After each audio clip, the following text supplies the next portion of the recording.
बिहार में बड़ा नेता कौन है, जमीनी नेता कौन है?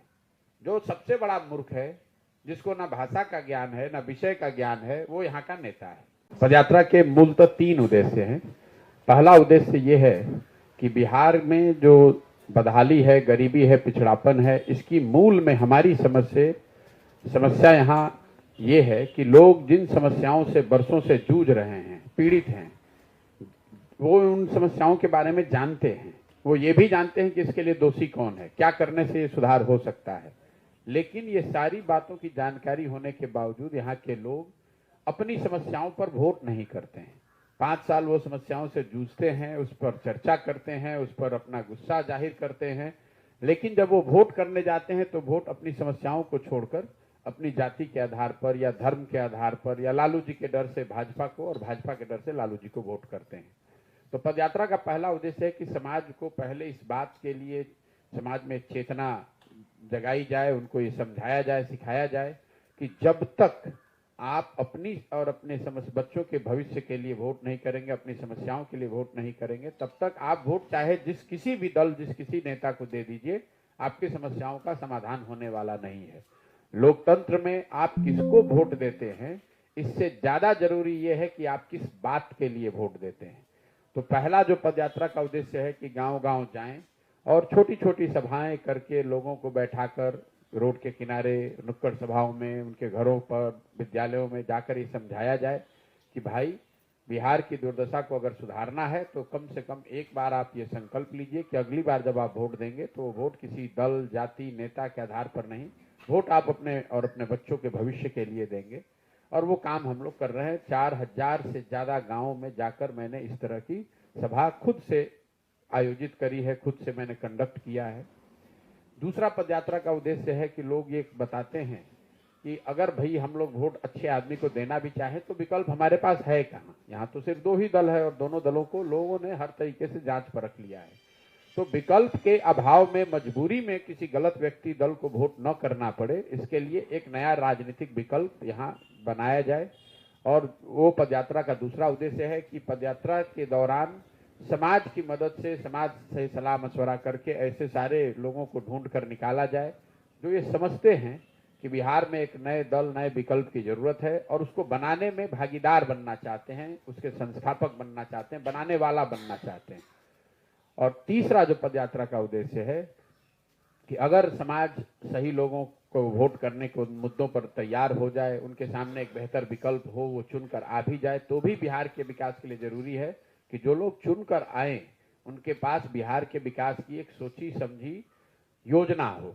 तो पदयात्रा का तीसरा उद्देश्य यह है कि बिहार के 8500 से ज्यादा पंचायतों का अलग अलग आने वाले 10 वर्ष में कैसे उसका विकास होगा, उसकी योजना भी बनाई जाए। हर पंचायत में एक अपनी समस्या है, कहीं रोड नहीं है, कहीं पानी नहीं है, कहीं अस्पताल नहीं है, कहीं विद्यालय नहीं है। इन सारे विषयों का अध्ययन करके हर पंचायत का एक अलग सी योजना बनाना, और खास करके 3 बिंदुओं पर कि हर पंचायत में बच्चों को पढ़ने के लिए विश्व स्तरीय अच्छी व्यवस्था कैसी बनाई जाएगी। दूसरा, हर पंचायत में 800 से 1200 रोजगार के नए अवसर कैसे पैदा किए जाएं। और तीसरा, हर पंचायत में जो लोग खेती से जुड़े हुए हैं उनकी खेती को खाने वाली खेती के बजाय कमाने वाली खेती कैसे बनाया जाए। तो ये योजना भी पदयात्रा के दौरान मैं बना रहा हूँ। ये 3 उद्देश्य हैं, लोगों को समझाना, जगाना, प्रेरित करना कि वो वो अपने समस्याओं और अपने बच्चों के भविष्य के लिए वोट करें। दूसरा, मजबूरी में किसी गलत आदमी, दल को वोट न करना पड़े, इसलिए एक नया दल बनाकर नया विकल्प उनके सामने देना। और तीसरा, एक सोची समझी योजना जो जमीनी हकीकत को देखकर, जानकर, लोगों से राय मशवरा करके, साथ में दुनिया भर के विशेषज्ञों की राय को जोड़कर बनाई गई हो, इस योजना को बनाना। और इसी के तहत करीब करीब अभी हम लोग 40-45% बिहार की पदयात्रा पूरी कर चुके, 40%, और आने वाले साल, 1.5 साल में बाकी की जो बिहार की जो पदयात्रा जिन एरिया में बचा हुआ है उसको पूरा करेंगे। उसके बाद ही ये तय करेंगे कि आगे दल कब और कैसे बनाना है और आगे ये विकल्प के तौर पर आपके सामने कब आएगा। अब आपके जो सवाल है वो आप कर सकते हैं। इस दिन जन सुराज दल बन गया, उस दिन के बाद वहां वो चाहे लोकसभा का चुनाव आए या विधानसभा का चुनाव आए, एक बार दल बन गया तो निश्चित तौर पर जो लोकतांत्रिक राजनीतिक व्यवस्था है उसमें चुनाव तो लड़ा ही जाएगा। दल बनने को लेकर जो बात मैंने पदयात्रा शुरू करने के पहले कही और आज भी उसी बात पर कायम हूं कि दल तभी बनेगा जब मैं पूरी बिहार की पदयात्रा पूरी कर लूं, हर गांव, पंचायत, प्रखंड को देख लूं, समझ लूं, उन लोगों से बातचीत कर लूं जो दल बनाना चाहते हैं। दल प्रशांत किशोर को अगर बनाना होता तो हम तो पटना में बैठ के बना सकते थे। मैं जो आपको बार बार समझाने की कोशिश कर रहा हूं कि जब तक इन तीनों चीजों को समायोजित नहीं किया जाएगा, आप दल बना लीजिएगा, लोग ही नहीं तैयार है, लोगों की समझ नहीं है, फिर जाकर वही गलती करेगा। तो लोगों को पहले समझाया जाए, प्रेरित किया जाए, उन्हीं के बीच से ऐसे लोगों को निकाला जाए कि दल जो बनाए, और दोनों काम हो जाए तो उसके साथ साथ एक योजना भी हो। ऐसा ना हो कि चुन के आने के बाद फिर आप अध्ययन करना शुरू करें कि बिहार की समस्या क्या है और इसका निपटारा कैसे होगा। तो जहां तक मैं समझता हूं, आपके सवाल का जो जवाब है, लोकसभा से पहले मुझे नहीं लगता है कि जनसुराज दल बन पाएगा, इसलिए कि पदयात्रा लोकसभा से पहले तो पूरी हो नहीं पाएगी, हम लोग तो चल ही रहे डेली। लेकिन इसका मतलब ये नहीं है कि जनसुराज का कोई प्रत्याशी लोकसभा में चुनाव नहीं लड़ सकता है।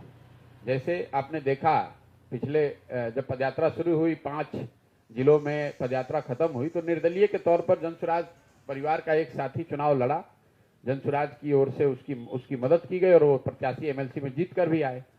ये निर्णय पूरी तरीके से जो जिला की इकाइयां हैं उन पर है। जहां पदयात्रा हो गई या आगे जहां भी जनसुराज के नाम पर जो संगठन बन रहा है, जो लोग जुड़े हैं, अगर वो तय करते हैं कि हमें चुनाव लड़ना है, लोकसभा का चुनाव हो, नगर निकाय का चुनाव हो, पंचायत का चुनाव हो या विधानसभा का चुनाव, कोई बीच में मान लीजिए उपचुनाव आ गया, तो ये निर्णय पूरी तरीके से स्थानीय जो संगठन है, इकाई है, उसकी है। क्योंकि जनसुराज में कोई राज्य की इकाई नहीं है, राज्य का कोई नेता नहीं है जो निर्णय ले सकता है। अब छपरा में मान लीजिए मेयर का उपचुनाव होने की संभावना है, तो ये निर्णय सिर्फ और सिर्फ छपरा में जो जनसुराज की इकाई है उन्हीं को लेना है कि भाई हमको लड़ना है कि नहीं लड़ना। अगर लड़ना है तो वो लोग सब लोग मिलकर लड़ेंगे। यही बात कमोबेश लोकसभा में भी रहेगी। नहीं, देखिए बिहार में ये जो पूरा रैशनलाइजेशन है, यहाँ 13 करोड़, सिर्फ जिले की बात नहीं है, जिला, प्रखंड और पंचायत की जो संख्या है विथ रिगार्ड टू पॉपुलेशन, हम लोग की आबादी है 13 करोड़। तो यहाँ पर जो जिलों की संख्या होनी चाहिए, वो चाहे बगहा का मामला हो या यहाँ झंझारपुर का मामला हो, ये बरसों से लंबित है। और कहीं ना कहीं नीतीश कुमार जी ने एक तरीके से जैसे अन्य विषयों पर अपने अहंकार को के चलते उसको लागू नहीं किया। बगहा में भी उन्होंने घोषित किया कि बनाएंगे, पुलिस जिला बना दिया, लेकिन पूरा जिला नहीं बनाएंगे। वही हाल झंझारपुर का है। ऐसे कई जगहों पर प्रखंडों की मांग है, जिलों की मांग है। तो इसका एक पूरा रैशनलाइजेशन जो है, यहाँ जो पंचायतों की जो साइज है वो अपने आप में बहुत बड़ा है। 12,000 से 15,000 की आबादी पर यहाँ एक पंचायत है। आप आंध्रा में चलिए, तमिलनाडु में चलिए, केरल में चलिए, तो वहां पर 3,000 से 5,000 पर एक पंचायत है। तो ये पूरा फिर से रैशनलाइज करने की जरूरत है, जिसमें अब यहाँ पर बिहार में इसको कभी सिस्टमेटिक तरीके से अध्ययन करके ना पंचायत बनाए गए, ना प्रखंड और जिला बनाए गए। राजनीतिक तौर पर जब जिसको सुटेबल लगा उसने अपना वहां पे एक जिला बना दिया, एक प्रखंड बना दिया। मुझे लग रहा है कि बिहार में इसकी एक समुचित इसका अध्ययन कराकर इसको फिर से और एडमिनिस्ट्रेटिव इकाइयों को छोटा करने की जरूरत है, चाहे वो पंचायत हो, प्रखंड हो या जिला हो। एक एक जिला में, जैसे मैं जिस पश्चिम चंपारण की आपको बात बता रहा हूँ, वही कमोबेश स्थिति यहाँ झंझारपुर, मधेपुरा में, मधुबनी में भी है। एक एक जिला की आबादी 30 लाख, 35 लाख, 40 लाख है। जो जिले के पदाधिकारी हैं वो तो अपने टेन्योर में जिला का भ्रमण तक नहीं कर पाएंगे, समस्या का समाधान क्या करेंगे। लोग 4-4, 5-5 महीने तो जाते ही नहीं अपने एरिया में। तो मेरा इस पे अपना मत यह है कि जितनी भी एडमिनिस्ट्रेटिव इकाई है, चाहे वो जिला है, प्रखंड है, पंचायत है, उसको फिर से रैशनलाइज करने की जरूरत है। देश के अन्य राज्यों में, खासकर जो आगे बढ़ गए राज्य, विकसित राज्य हो गए हैं, आगे धनी राज्य हैं, वहां के भी मॉडल को देखना चाहिए। और सब देखने से ऐसा लगता है कि इकाइयों को यहाँ जनसंख्या के हिसाब से और बढ़ाया जाना चाहिए। मांझी जी ने क्या कहा मुझे पता नहीं है। मैं जो इस पे पहले से कह रहा हूं कि आपने सर्वे करा लिया और सर्वे के आधार पर आप कह रहे हैं कि समाज का एक बड़ा वर्ग आर्थिक, सामाजिक, राजनीतिक तौर पर वंचित रह गया, उसको लाभ नहीं मिला। तो अगर लाभ नहीं मिला तो पहला सवाल यह है कि लाभ आखिर मिल किसको रहा है। पिछले 35 वर्ष से तो दो ही आदमी सत्ता में बैठे हैं, वो हैं लालू जी और नीतीश जी। तो अगर वंचित समाज के लोगों को विधायकी में या लोकसभा में टिकट नहीं मिला, लड़ने का अवसर नहीं मिला, तो उसके लिए जिम्मेवार कौन है? भाजपा, जेडीयू और आरजेडी। तो इन तीनों दलों को पहले ये घोषणा करना चाहिए कि कितने लोगों को वंचित समाज से उन्होंने अभी तक विधायक का सांसद का टिकट दिया है। दूसरा बात, कितने इनके दलों में ऐसे विधायक सांसद हैं जो इन वर्गों के हैं, जो जीत कर आए हैं। और तीसरा जो सबसे महत्वपूर्ण बात है, जो मांझी जी बता रहे हैं कि भाई जो विधायक जीत कर आए हैं, अभी आपके मंत्रिमंडल में कितना आपने प्रतिनिधित्व दिया है, वो बता दीजिए। मतलब ये तो ऐसे हुआ चोर मचाए शोर। भाई वंचितों का अगर हक मारा गया है, जो कि दिख रहा है, तो मारने वाले तो आप ही दोनों लोग हैं, आप ही दोनों तो बैठे हुए हैं। तमिलनाडु के लोगों ने तो बिहार के वंचितों का हक मारा नहीं। भाई राज्य सरकार जो आज यहाँ बिहार में चल रही है, उसका इस वित्तीय वर्ष में बजट है बिहार सरकार का 2,46,000 करोड़, और 60% उस बजट का सीधा 60% राशि जिन विभागों के पास है, उसके मंत्री दो व्यक्ति हैं, नीतीश कुमार और तेजस्वी यादव। तो अगर आपको वंचित समाज को या जो समाज छूट गए हैं उनको भागीदारी देनी है, तो उन्हें उन समाज के जीते हुए विधायकों को वो विभाग देने चाहिए। तेजस्वी यादव क्यों पथ निर्माण मंत्री रहेंगे? अल्पसंख्यक कल्याण मंत्री कोई मुसलमान क्यों रहेगा? उल्टा क्यों नहीं कर देते? पथ निर्माण विभाग आप किसी अल्पसंख्यक आदमी को दे दीजिए। नीतीश कुमार काहे गृह मंत्री रहेंगे? गृह मंत्री आप किसी अल्पसंख्यक को बनाइए, किसी पिछड़े को बनाइए। शिक्षा मंत्री आप किसी पिछड़े को बनाइए। स्वास्थ्य मंत्री, पथ निर्माण विभाग, जल संसाधन, ग्रामीण कार्य, जो बड़े विभाग हैं, ये तो सारे विभागों के मंत्री कौन हैं? नीतीश जी है, तेजस्वी जी हैं और उनके एक दो मित्र दोस्त लोग हैं। तो अगर हकमारी हुई, जो कि वो कह रहे हैं, तो हकमारी हुई तो तुरंत भाई तुरंत लागू करो। इसके लिए तो सबसे पहले इस्तीफा इसलिए दो कि तुम 35 साल से हक मार रहे थे। मंत्रिमंडल एक बात है भाई, आप कह रहे हैं आरक्षण यहाँ मान लीजिए कि 50% था, उसको बढ़ाकर आपने 65 किया, 75 किया, वो आपका मर्जी है। आप ये बता दीजिए कि जो 50% आरक्षण लागू था, उसमें 50% दलित समाज के लोगों को, वंचित समाज के, अति पिछड़े समाज के लोगों को हक क्यों नहीं मिला? हक इसलिए नहीं मिला कि आपने यहाँ पढ़ाई की व्यवस्था को चौपट कर दिया। जब उन समाज के बच्चे पढ़ ही नहीं रहे तो उनको आरक्षण का लाभ कैसे मिलेगा? और शिक्षा मंत्री कौन है? मुख्यमंत्री कौन है पिछले 35 साल से? पहली बात तो आप जनसुराज को आपसे कंपेयर न करें। वो एक अलग वो आंदोलन था। जनसुराज एक छोटा सा अभियान है जो कि जमीन पर चल रहा है। ये कोई आंदोलन नहीं है, ये किसी के विरोध में नहीं है, किसी एक विषय पर नहीं है। आम आदमी पार्टी से पहले इंडिया अगेंस्ट करप्शन एक करप्शन भ्रष्टाचार के मुद्दे पर देशव्यापी आंदोलन था। उस आंदोलन से निकली हुई एक शाखा जो आम आदमी पार्टी बनी, जो पार्टी बनकर चुनाव लड़ी, उसमें और जनसुराज अभियान में जमीन आसमान का फर्क है। ये जो पूरा अभियान है, ये महात्मा गांधी, आजादी से पहले महात्मा गांधी की जो कांग्रेस थी उससे प्रेरित है, जिसमें बड़े लोगों की खोज नहीं हो रही है, समाज को जगाने की खोज हो रही है। जब गांधी जी ने चंपारण में आंदोलन किया, उस समय देश का कौन सा बड़ा नेता गांधी जी के साथ चंपारण में घूम रहा था? वो तो वहां के नेमलेस फेसलेस किसानों ने उनके साथ आंदोलन किया, और उस आंदोलन, उस सत्याग्रह की ताकत से अंग्रेजों को झुकाया गया। ऐसा नहीं हुआ कि देश भर में जितने उस समय आजादी के लड़ाई में बड़े नाम थे, वो सब लोग आकर बैठ गए चंपारण में, और चंपारण में उसकी वजह से विजय मिली। वो ताकत किसी बड़े नाम में नहीं, वो ताकत जनता में है। आप चाहे जितने नाम इकट्ठा कर ले, जब तक जनता नहीं समझेगी तब तक कुछ होने वाला नहीं है।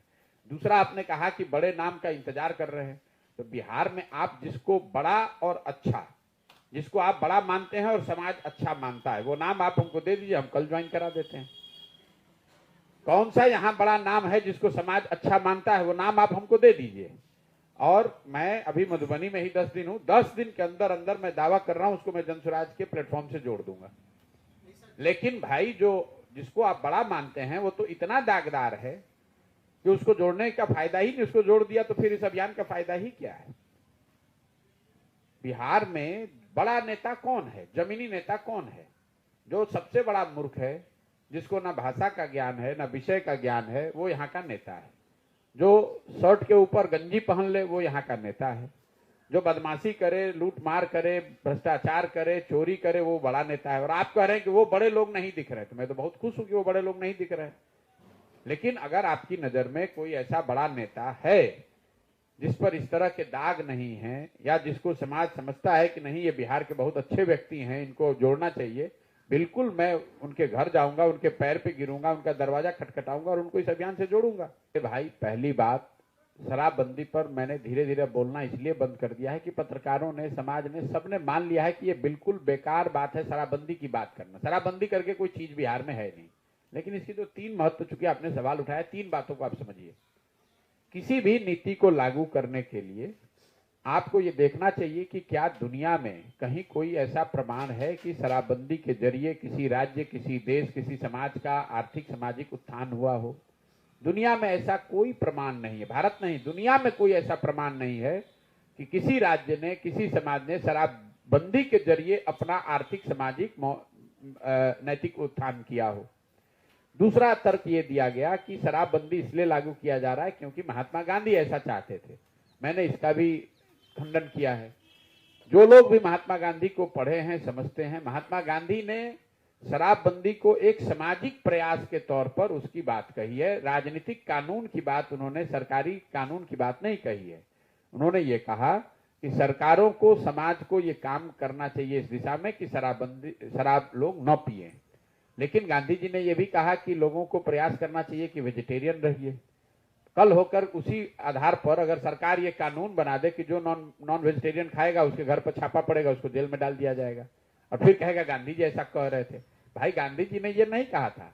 गांधी जी ने ये कहा कि समाज और शासन दोनों को ये प्रयास करना चाहिए कि लोग शराब पीने की जो बुरी आदत है उससे अलग रहें। अब नीतीश कुमार आधा कचड़ा ज्ञान लेकर पता नहीं कहां उन्होंने मैं रोज 1 साल से ये चुनौती दे रहा हूं कि नीतीश कुमार खुद, उनके सरकार में या उनका कोई अफसर गांधी जी का लिखा हुआ वो वाक्य दिखा दें जहां गांधी जी ने ये कहा हो कि सरकारों को कानून बनाकर शराबबंदी लागू करना चाहिए। न गांधी जी ने ऐसा लिखा न कहा। तो दो बातें, दुनिया में इसका कोई प्रमाण नहीं है कि शराबबंदी के जरिए आप आर्थिक सामाजिक लाभ पा सकते हैं। दूसरा, गांधी के नाम पर इसको आप लोगों के आंख में धूल झोंकिए मत। और तीसरा, अगर आपने खुद की विद्वता से इसको लागू किया है तो जमीन पर तो ये लागू है नहीं। बिहार में शराबबंदी, शराब के दुकानों को बंद करने का अभियान है। शराब के दुकान बंद हो गए, होम डिलीवरी चालू हो गई। तो भाई पूरे दुनिया में आजकल होम डिलीवरी का सिस्टम है। इसका मतलब वो चीजें बिकनी थोड़ी ना बंद हो गई। अमेजोन से जो चीज बिक रही है, फ्लिपकार्ट से जो चीज बिक रही है, तो घर पे आ ही रही है। तो शराबबंदी से तो सिर्फ नुकसान ही नुकसान है। बिहार की गरीब जनता का करीब 20,000 करोड़ का हर साल का नुकसान हो रहा है। और ये पैसा जा कहां रहा है? ये पैसा जा रहा है जो शराब माफिया है, जो भ्रष्ट अफसर है, उसकी जेब में। वो पैसा लूट कर अपने घर ले जा रहे हैं। और समाज में अवैध शराब के कारोबार, शराब माफिया, अवैध शराब से होने वाली मृत्यु, जो युवा हैं वो काम करने के नाम पे शराब के धंधे में उनका लिप्त होना, अलग अलग तरह के नशा का करना, महिलाओं का उत्पीड़न पुलिस के द्वारा करना, ये तो सारी बातें हर दिन चर्चा में है, हर दिन चर्चा में। इसलिए शराबबंदी पर तो लोग बात करना ही छोड़ दिए भाई। उत्तर प्रदेश के मुकाबले डीजल और पेट्रोल यहाँ 8 से 10 रुपए महंगा है, वो शराबबंदी का परिणाम है। आप यहाँ रजिस्ट्री कराने जाते हैं, रेंट पे घर लेना चाहते हैं, जमीन रजिस्ट्री कराना चाहते हैं, उसका इंडिया में सबसे ज्यादा दर बिहार में है, वो भी शराबबंदी का परिणाम है। तो आपको आर्थिक नुकसान है, सामाजिक नुकसान है, इसका कोई फायदा है नहीं। पूरे समाज को आपने मतलब शराब के अवैध कारोबार से जोड़ दिया। और इसका जो एक और बड़ा नुकसान हुआ वो है बिगड़ती हुई लॉ एंड ऑर्डर। जितना पुलिस प्रशासन तंत्र है वो शराबबंदी लागू करने, उससे पैसा कमाने, उसको छुपाने बढ़ाने में लगा हुआ है। और जो नॉर्मल लॉ एंड ऑर्डर की प्रक्रिया है, जो काम है, उस पर कोई ध्यान ही नहीं दे रहा है। इसीलिए आप देख रहे हैं पिछले 3-4 सालों से यहाँ कानून व्यवस्था की स्थिति बिगड़ती चली जा रही है। कोई रिएक्शन नहीं। लालू जी की बेटी, अब लालू जी के बेटे यहाँ नेता, आप उनकी बेटी पर, उनके नाती पर, उनके घर में काम करने वाले लोगों के बयान पर बयान देने लगे, तब तो हो गया बात। जिसको जो बयान देना है दे।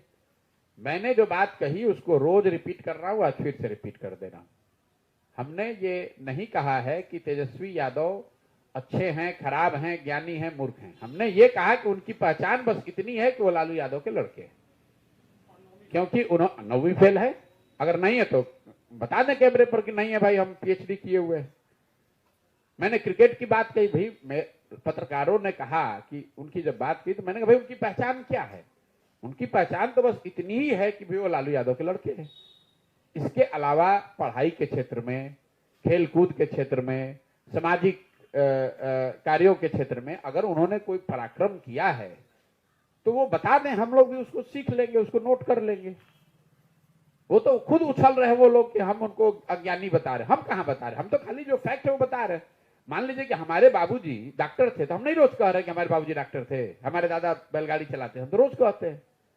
तो अगर आपके बाबूजी मुख्यमंत्री हैं तो आपको बताया जाएगा भाई आपके मुख्यमंत्री बाबूजी थे और इसीलिए आप वहां बैठे हुए हैं कुर्सी पर। इसमें बुरा मानने की क्या बात है? अगर हम गलत कुछ उनके लिए कह रहे हैं जो नहीं है सत्य, तो उसका खंडन कर दें, बता दें कि भाई आप बिल्कुल झूठ फैला रहे हैं समाज में, हम तो पीएचडी हमने किया हुआ है, हमने इस यूनिवर्सिटी से ये डिग्री ली है। आप जितने पत्रकार यहाँ बैठे हैं, आपको भी समाज का अनुभव है। आपके अपने बच्चे अगर जो उन्होंने 9th पास नहीं किया है, उसको आप यहाँ बिहार में कोई नौकरी दिला सकते हैं? जो आदमी ट्विटर पे और प्रेस में आकर चिल्ला रहा है, उसको हम बता रहे हैं कि 9वीं फेल किसी व्यक्ति, किसी बच्चे को यहाँ कोई नौकरी, कोई जगह मिल सकती है। और अगर किसी को मिल रही है तो ये देखना पड़ेगा भाई उनको क्यों मिल रही है। वो इसलिए मिल रही है कि वो लालू यादव के लड़के, यही तो फैक्ट हम आपको बता रहे हैं। इसमें इतना घबराने की क्या जरूरत है? और जहां तक परिवार की बात है, किसी ने कहा कि भाई तो खाली लालू जी के परिवार के बारे में बोल रहे हैं। हम सबके बारे में, हम तो सम्राट चौधरी के बारे में भी रोज बोलते हैं कि सम्राट चौधरी की क्या हैसियत है भाई? तो शकुनी चौधरी के लड़के हैं इसलिए भाजपा ने भी उनको बनाया है। शकुनी चौधरी कांग्रेस की सरकार थी तो उसमें भी विधायक मंत्री थे, लालू जी का दौर आया तो उसमें विधायक मंत्री हो गए, फिर नीतीश जी का दौर आया तो उसमें विधायक मंत्री हो गए, मांझी जी मुख्यमंत्री बने तो उसमें भाग के भी विधायक मंत्री बन गए। आज अभी उनको भाजपा का दौर दिख रहा है तो भाजपा को भी और कोई नहीं मिला है, उनको एक बड़े नेता के बेटे को ही जगह दिया है उन्होंने भी। ये बात सिर्फ लालू यादव और शकुनी चौधरी की नहीं है, मैं ये आंकड़ा हर जगह देता हूं, आपको रिपीट कर देता हूं। बिहार में पिछले 30 साल में जितने लोग विधायक सांसद बने हैं, चाहे जिस दल से बने हैं, वो 1250 परिवार के लोग ही हैं।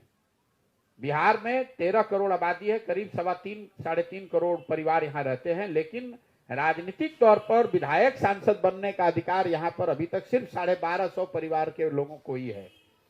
इन परिवारों ने ऐसा राजनीति पर यहाँ कब्जा कर लिया है कि ये रहेंगे, इसके बाद इनके बेटे रहेंगे। यही तो बिहार की दुर्दशा का कारण है। और ये सिर्फ आरजेडी में नहीं है, हम तो भाजपा वालों को कह रहे हैं कि भाई सम्राट चौधरी की क्या क्वालिफिकेशन है? शकुनी चौधरी के लड़के अगर नहीं है तो किस आधार पर बना दिया यहाँ का, मतलब किस आधार पर भाजपा के अध्यक्ष है? मैं तो ये जनरल बात कर रहा हूं कि बिहार में जो व्यवस्था है उसकी एक कारण, उसकी बदहाली का ये है कि यहाँ कुछ चंद परिवारों ने यहाँ की राजनीति पर पूरी तरीके से कब्जा किया हुआ है। आप किसी भी विधानसभा को उठाकर देख लीजिए, आप अपने विधानसभा को उठाकर देख लीजिए, वही 4-5 परिवार है, वो या उनके बच्चे, दल चाहे कोई रहे, नेता कोई रहे, जब जिस नेता का जिस दल का दौर आता है उसी में फिर सब जाके शामिल हो जाता है। जो लोग यहाँ पर कांग्रेस के मुख्यमंत्री रहे, उन्हीं के बच्चे आज भाजपा से यहाँ विधायक। तो ये परिवारों का जो कब्जा है, हम उसके खिलाफ बोल रहे हैं, हमें किसी व्यक्ति से नहीं लेना देना है। अब उनको मिर्ची लग रही है तो हम क्या करेंगे उसके लिए? मैं तो उनके पक्ष की बात कर रहा हूं कि भाई सिर्फ परिवार की राजनीति लालू यादव नहीं कर रहे हैं। बिहार में हर विधानसभा, हर प्रखंड में, हर लोकसभा में कमोवेश यही स्थिति है। 2, 4, 5 परिवारों ने कब्जा किया हुआ है। घूम फिर कर वो या उनके बच्चे ही किसी न किसी दल से चुनाव लड़ते हैं और मजबूरी में यहाँ की जनता को उन्हीं को वोट देना पड़ता है, चाहे वो लालू यादव के लड़के तेजस्वी यादव हो कि शकुनी चौधरी के लड़के सम्राट चौधरी हो।